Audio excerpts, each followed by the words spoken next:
இயேசு கிறிஸ்துவின் இனிதான நாமத்தில் இன்றைய ஆவிக்குரிய சிந்தனைக்கு உங்களை அன்புடன் வரவேற்கின்றோம். இப்போதும் ஒரு பாடலுக்கு பின்பு உங்கள் சிந்தையை தெளிவிக்கும் ஆவிக்குரிய செய்தியை கேட்கலாம்.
ஆண்டவர் இரட்சகருமாக இயேசுவின் இனிதான நாமத்தினால் உங்களை வாழ்த்துகிறேன். இந்த நாள் நம்முடைய ஆவிக்குரிய சிந்தனைக்காக எபிரேயர்களின் நிருபம் 2ஆம் அதிகாரம் 14-15 வசனங்களை நான் வாசிக்கிறேன்.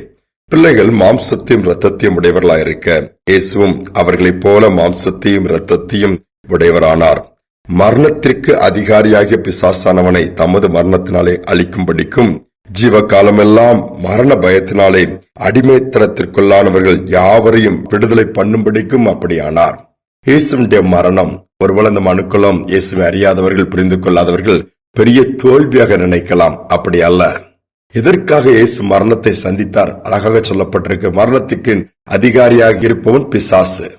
அப்ப அந்த பிசாசின் எல்லா கிரியைகளையும் தமது மரணத்தினால் அழிக்கிறார். நாம் மாம்சமும் இரத்தம் உடையவர்களா இருக்கிறது போல இயேசுவும் பூமியில் இருந்த நாட்களிலே மாம்சம் இரத்தம் உடையவராயிருந்தார். இந்த மாம்சத்திற்கு ஒரு நாள் ஒரு முடிவு உண்டு, அழிவு உண்டு. வேதத்தில் ஏற்கனவே அது சொல்லப்பட்ட ஒன்று, நியமிக்கப்பட்ட ஒன்று. மனிதன் மண்ணினால் உருவாக்கப்பட்டபடியினாலே அன்று ஆதாம் கீழ்ப்படியாமல் போனபடியினால் மண்ணுக்கே திரும்புவா என்று சொல்லி ஆதியிலே பிதாவாகிய தேவன் சொல்லிவிட்டார். அதனால் எல்லா சரீரத்திற்கும் ஒரு எக்ஸ்பைரி டேட் உண்டு, மரணம் உண்டு. இந்த மரணத்தை எனக்கு மனிதர்கள் தாங்கிக் கொள்ள முடியவில்லை, பயப்படுகிறார்கள். மருத்துவர்கள் ஒரு வியாதி வந்துட்டு பழைக்க கஷ்டம் சொன்னாலே அந்த பயத்தினாலே சரீரம் உடனே தொய்ந்து போய்கிறது, ஒன்று முடியாமல் போய்விடுகிறது, ஆவி பிரிந்து போய்விடுகிறது. அப்படி அல்ல. ஒரு நாள் கண்டிப்பாகவே இந்த சரீரத்தை விட்டு ஆவி ஆத்மா வெளியேறிவிடும். அதற்கு கொடுக்கப்பட்ட நாட்கள் மட்டும்தான் அந்த சரீரத்துக்குள் இருக்க முடியும். அதற்கு பின்பு இருக்கவே முடியாது. ஆனால் தன்னுடைய மரணத்தை சந்தித்ததினாலே, தன்னுடைய சரீரத்தை அடிக்க பிக்க கொடுத்ததினாலே, ஒருவேளை பிசாசு நினைத்தான் அவனுடைய சரீரத்தை அழித்து விட்டால் எல்லாம் முடிந்துவிடும். அங்குதான் பிசாசு ஏமாந்து போய்விட்டான். இயேசுவினுடைய மரணம் மரணத்திற்கு ஒரு முடிவு கட்டிவிட்டது. 1 கொரிந்தியர் 15:26 சொல்லுகிறது, பரிகரிக்கப்படுகிற கடைசி சத்துரு மரணம் தான். அது எப்படிப்பட்ட மரணம்? கடைசியாக ஒரு மரணம் இருக்கிறது, 2ஆம் மரணம் என்று ஆண்டவர் சொல்லுகிறார். அது நித்திய காலமாய் அக்கினியிலே நரகத்திலே பாடுபடுகிற ஒரு மரணம், வேதனையான ஒரு அனுபவம். ஆனால் அந்த சரீரத்தில் ஏற்படுகிற இந்த மரணம் அல்ல. இதற்கு பின்பு ஒரு வாழ்க்கைக்கு புறப்பட்டு போகிற வழி உண்டாக்குற ஒரு காரியம். ஆண்டவரோடு பிரசனத்தை அனுபவித்து பிரியமாய் அவருடைய சித்தத்தை செய்கிறவங்க கண்களை மூடின உடனே நேராக தேவனுடைய ராஜ்யத்துக்கு போய்விடுவார்கள். ஆனால் உலக பிரகாரமாய் வாழ்ந்து வாழ்க்கையை கெடுத்து போட்டவர்கள், சரீரத்தை கெடுத்து போட்டவர்கள், இஷ்டப்படி வாழ்ந்தவர்கள் பாதாளத்திற்கு செல்ல வேண்டும். இதுதான் வேதம் சொல்லுகிறது. இந்த சரீரம் இருக்கிறது வரை ஆத்மா உள்ளே உருவாகி கொண்டிருக்க, வளர்ந்து கொண்டிருக்கிறது, பக்குவப்பட்டுக் கொண்டிருக்கிறது. தேவன் எதிர்பார்க்கிற விதத்திலே அது உருவாக்கப்படும் பொழுது, டைம் வரும் பொழுது எடுத்துக் கொள்ளப்படுகிறது. பில்லி கிரஹாம் ஒரு அழகாக சொல்லுகிறார், நான் மரித்து விட்டேன் சொன்னால் நம்ப வேண்டாம். ஏன் தெரியுமா?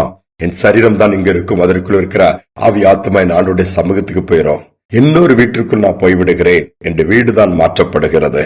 ஆனால் நீங்கள் புலம்ப வேண்டாம், இங்கு என்னை தேடிக் கொண்டிருக்க வேண்டாம்.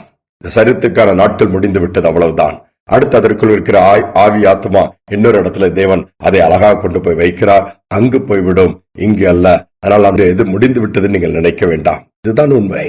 மரணத்தை குறித்து பயப்பட வேண்டாம். ஆண்டவரோடு கூட இருக்கிற பாக்கியம் இருக்கிறது. சங்கீதக்காரர் கர்த்தருடைய வீட்டிலே நீடித்த நாட்களாய் நிலைத்திருப்பேன்.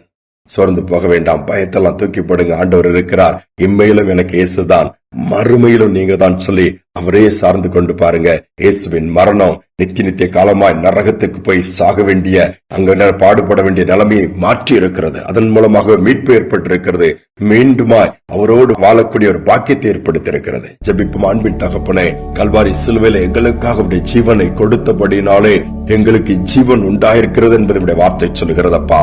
பூமியில வாழ்கிற நாட்கள் சொற்ப நாட்கள் தான். ஆனால் அந்த ஓட்டம் முடிந்த பிறகு இந்த சரீர மரணத்தை சந்தித்த பின்பு உம்மோடு வாழ்கிற வாழ்க்கை நித்திய வாழ்க்கை என்று வேதம் சொல்லுகிறது. இந்த நித்திய ஜீவனை எல்லோரும் பெற்றுக் கொள்ளக்கூடியத்தக்கதாய், பரலோகத்தின் மேன்மையை நாங்கள் இன்னும் அதிகமாய் அறிந்து கொள்ளத்தக்கதாய், உணர்ந்து கொள்ளத்தக்கதாய், அதையே தேடத்தக்கக்கூடிய இருதயம் உண்டாகட்டும். மரண பயத்துல ஒருவேளை இந்த நாட்கள்ல இருக்கிற பிள்ளைகளை இந்த நாள்ல நினைவு கூறுங்க.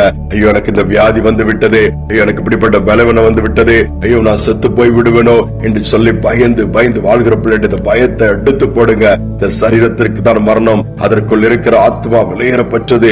ஆண்டவர் அதை விலையேறப்பட்டதா எனக்கு கொடுத்திருக்கிறார். அதை ஒருவரும் கொல்ல முடியாது. ஏனென்றால் என் எஜமானுடையது, அது அவரிடமே திரும்பும். அதனால் நான் எதை குறித்து கவலைப்பட மாட்டேன். இம்மையில் இருந்தால் நான் இருக்கிறது வரை எல்லாவற்றிலும் சந்தோஷமா இருப்பேன், மறுமையிலும் அவரோடு இருப்பேன் சொல்லி ஒரு தைரியத்தோடு ஒவ்வொரு நாளும் சந்திக்கக்கூடிய பலனையும் கிருபையும் நடத்துதலையும் ஒவ்வொருக்கும் கொடுப்பீராக. தாழ்த்தி ஒப்புக் கொடுக்கிறேன். துதிகனமே ஏற்றுக்கொள்ளும் இயேசுவின் நாமத்தில் பிதாவே, ஆமேன், ஆமேன். மரண பயத்திலிருந்து நம்மை விடுவிக்கும்படியாய் மரணத்தையே தமது மரணத்தினால் இயேசு ஜெயித்திருக்கிறாரே. சோர்ந்து போக வேண்டாம். இந்த பலவீனங்களை குறித்து, பாடுகளை குறித்து, எதிர்காலங்களை குறித்து கர்த்தர் எல்லாவற்றையும் பார்த்துக் கொள்வார். இம்மைக்கு பின்பு இருக்கிற மேன்மையான வாழ்க்கையை பெற்றுக்கொள்ள அதற்கான பிரயாசங்களை நாம் எடுப்போம். அதை பெற்றுக்கொள்ள கர்த்தர் பாக்கியம் கொடுப்பார். இந்த சிந்தனையோடு நாளை தொடர்வோம். மீண்டுமாய் நாளை தினம் சந்திப்போம். சாவுக்கு அதிபதி சாத்தானை இயேசு சாவாலை வென்று விட்டார். சாவுக்கு அதிபதி சாத்தானை இயேசு சாவாலை வென்று விட்டார். மரண பயத்தினால் வாடும் மனிதரை விடுவித்து மீட்டு கொண்டான். மரண பயத்தினால் வாடும் மனிதரை விடுவித்து மீட்டு கொண்டான். பயமில்லையே, மரண பயமில்லையே, ஜெயம் எடுத்தார் இயேசு, ஜெயம் எடுத்தார். மரணமே உன் கூறி எங்கே, பாதாளமே உன் ஜெயம் எங்கே.